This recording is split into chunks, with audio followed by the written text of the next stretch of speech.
So recently Push Protocol has announced a new feature, which is called NFT chat. The difference between NFT chat and a normal chat is that the chat messages they are tied to the NFT itself and not to the NFT holder. What does it mean to the end users that once you transfer the NFT, all the chat messages they're gonna get transferred as well. And the new NFT owner will have to set a new password that I'm going to explain later on. So the user can whether read the old messages or start from new and start sending new messages and not have the previous history, chat history. So that means that all the chat messages they are indeed tied to the NFT and not tied to the wallet address of the NFT holder. If you want to get more information about this, there are two main ways of understanding better how NFT chat works. First of all, it's on our docs itself. So if you go to docs.push.org/developers, and here on the left we have a section called Push Chat for Web3. And here we have an introduction about what Push Chat is. We talk about our mechanism for spam prevention.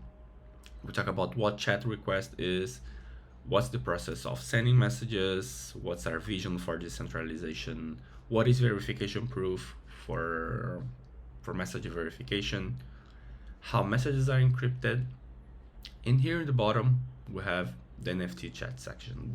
This probably by the time you're seeing this video, this section will be different.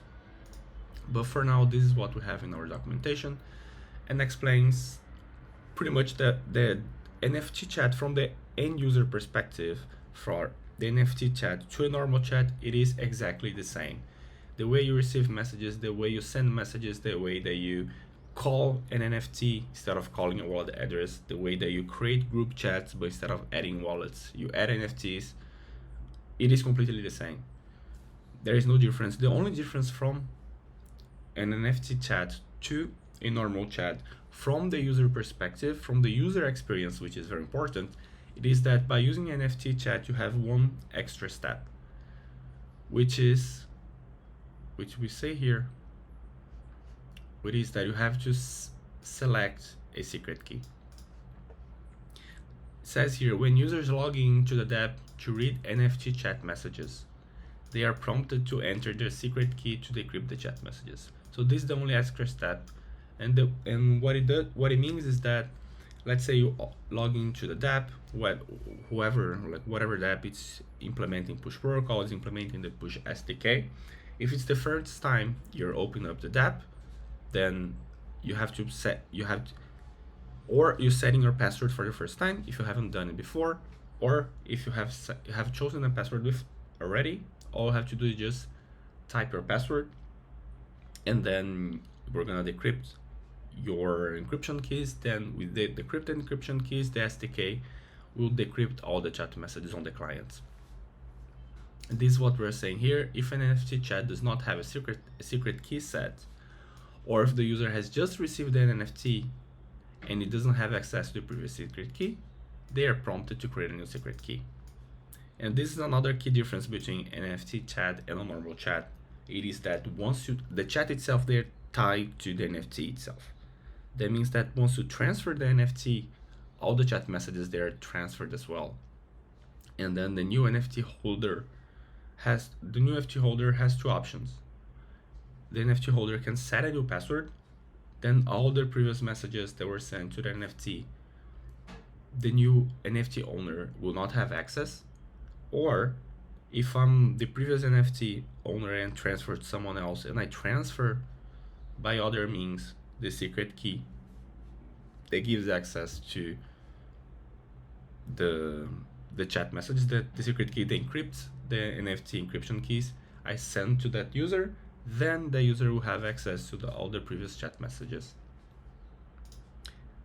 If you want to understand from a developer perspective how to integrate NFT chat into your protocol, it is exactly the same. There is no difference at all. The APIs are the same, the SDK is the same, no difference at all. There's only one difference that I said. It is that for NFT chat, instead of using wallet addresses as the identifier, we use a new format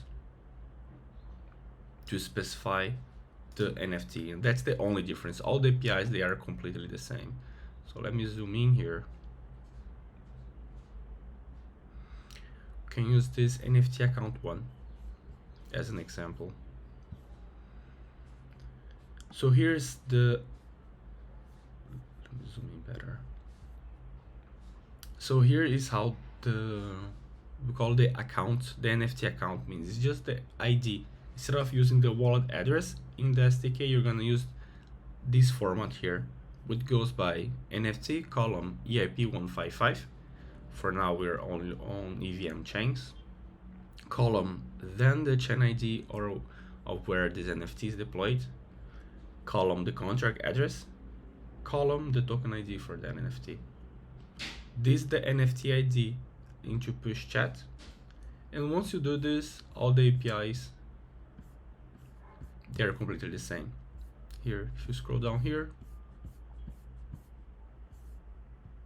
we have a section for NFC chat, and all the APIs for creating user, getting a user, getting chats, getting all requests, send messages, creating a group, and everything else is completely the same. And if you want to get access to this repo is public. It's as we can see here, it's our push SDK repo. You go to packages, then you're gonna see a new folder called examples, and here's where the code relies.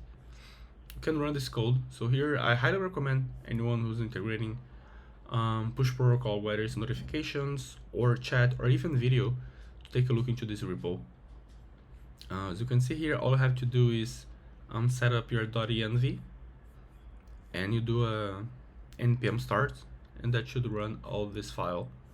So here you can see exactly how to read messages. You have all the SDK being used here, so you as a developer can just focus on building your protocol, don't focus about the integration. So the idea is you just copy and paste the code here into your own dev protocol backend to integrate it. So I highly recommend taking a look, but the point of me showing this was just to show that all the SDK, all the APIs for the developer perspective, they're completely the same. The only thing that changes is the ID, NFT ID, that instead of passing the wallet address for the NFT holder, you're gonna pass the address on this format here.